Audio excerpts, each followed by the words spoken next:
මේ පේනව නේද? ස්නෝ කරාට යටින් තියෙන්නේ අයිස් ලේයර් එක. ඉතින් උඩ කුඩු කුඩු වගේ තියෙනවා පුළුන් ගොඩක් වගේ. ඇවිදිනකොට ලෙස්සනවා. පේනවනේ?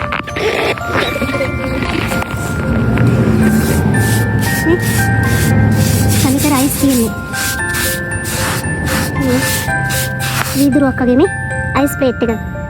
මේක ඉතින් ඇවිදගෙන යනකොට ලෙස්සනවා. හරි පරිස්සමට යන්න ඕනේ. සපත්තු වලට දාන්න දන් වල තියෙනවා. ඒවා දාගෙන තමයි ඇවිදින්න ඕනේ. බඩේ නම් ඉතින් ලෙස්ස ඇවිදිනවා. මම ඉතින් සපත්තු දෙකට දන් වල දෙකක් දාගෙන ඇවිදිනවා.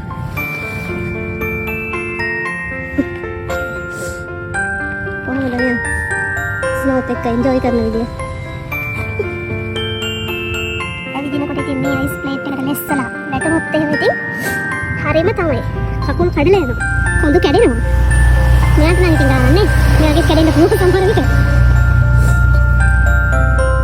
මේක වැටුනොත් නම් සෝරිම තමයි ඉතින්.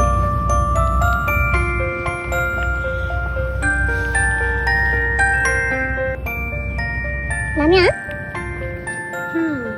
බඩීත් එක තැන නැවතිලා කල්පනාවට වැටිලා ඉස්සරහට අඩිය තියන්නේ කොහොමද කියලා.